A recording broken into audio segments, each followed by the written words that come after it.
بسم اللہ الرحمن الرحیم۔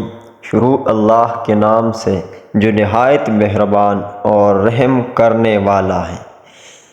700 سال قبل لکھی گئی ابن خلدون کی تحریر گویا مستقبل کے تصور کا منظرنامہ ہے۔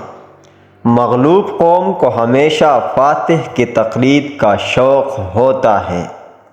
فاتح کی وردی اور وردی پر سجے تمغے، طلائی بٹن اور بٹنوں پر کنندہ طاقت کی علامات، اعزازی نشانات، اس کی نشست و برخاست کے طور طریقے، اس کے تمام حالات، رسم و رواج اس کی ماضی کو اپنی تاریخ سے جوڑ لیتے ہیں، حتیٰ کہ وہ حملہ آور فاتح کی چال ڈھال کی بھی پیروی کرنے لگتے ہیں، اور اس کی وجہ یہ ہے کہ لوگ جس طاقتور سے شکست کھاتے ہیں اس کی کمال مہارت پر آنکھیں بند کر کے یقین رکھتے ہیں۔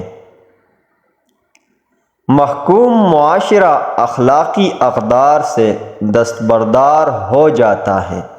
ظلمت کا دورانیہ جتنا طویل ہوتا ہے، ذہنی و جسمانی طور پر محکوم سماج کا انسان اتنا ہی جانوروں سے بھی بدتر ہو جاتا ہے۔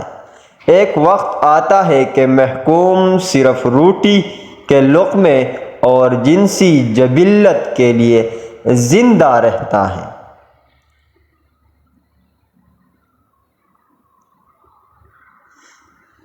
جب ریاستیں ناکام اور قومیں زوال پذیر ہوتی ہیں تو ان میں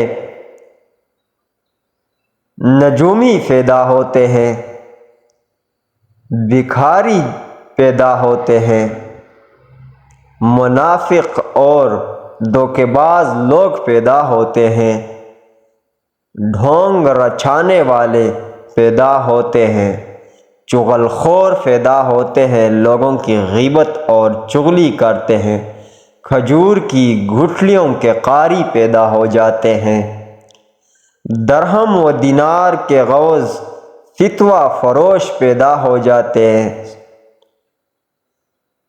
فقیہ لوگ پیدا ہو جاتے ہیں، جھوٹے راوی پیدا ہو جاتے ہیں، ناگوار آواز والے لوگ پیدا ہو جاتے ہیں، متکبر گلوکار پیدا ہوتے ہیں، بھد اڑانے والے شاعر جنم لیتے ہیں، غنڈے سرعام پھرتے نظر آتے ہیں، ڈھول بجانے والے ہر جگہ ڈھول پیٹتے رہتے ہیں، خود ساختہ حق سچ کے دعوے دار پیدا ہو جاتے ہیں، ذائچے بنانے والے سر اٹھا لیتے ہیں، خوشامدی طنز اور ہجوم کرنے والے ڈیرے ڈال دیتے ہیں، موقع پرست سیاستدانوں کا رواج ہوتا ہے ہر طرف، اور افواہیں پھیلانے والے مسافروں کی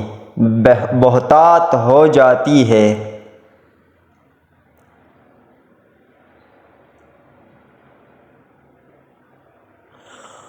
اور اسی طرح ہر روز جھوٹے روف کے نقاب آشکار ہوتے ہیں، مگر یقین کوئی نہیں کرتا۔ جس میں جو وصف سرے سے نہیں ہوتا وہ اس فن کا ماہر جانا جاتا ہے۔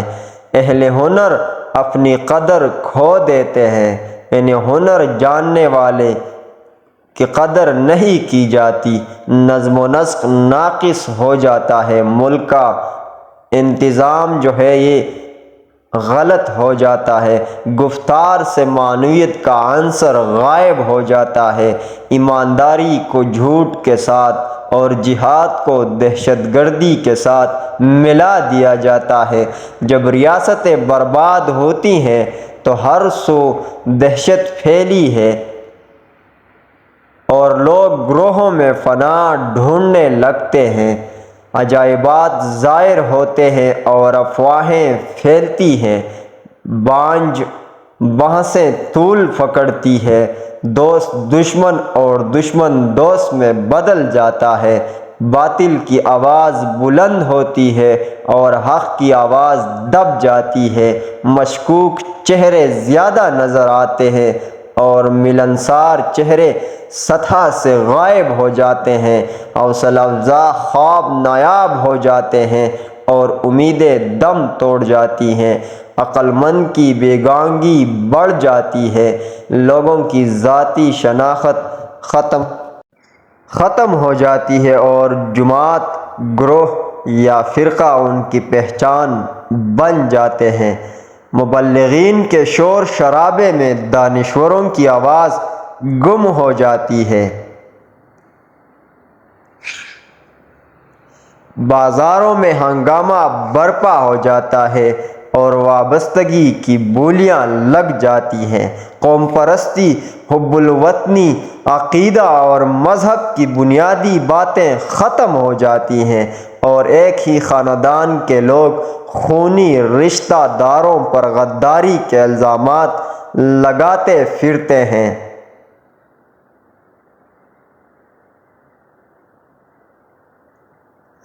بالآخر حالات اس نہج پر پہنچ جاتے ہیں کہ لوگوں کے پاس نجات کا ایک ہی منصوبہ رہ جاتا ہے اور وہ ہے ہجرت۔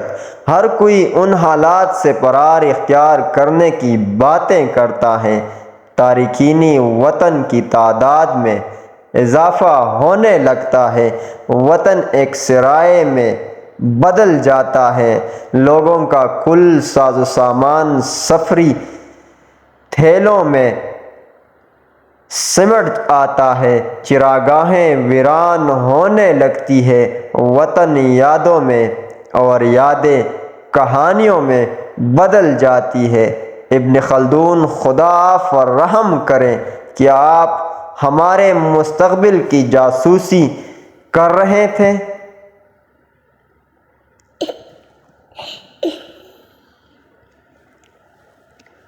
آپ 7 صدیاں قبل وہ دیکھنے کے قابل تھے جو عام آج تک دیکھنے سے قاصر رہے۔ والسلام۔ اللہ حافظ۔ سامعین کرام خوش رہیں، آباد رہیں۔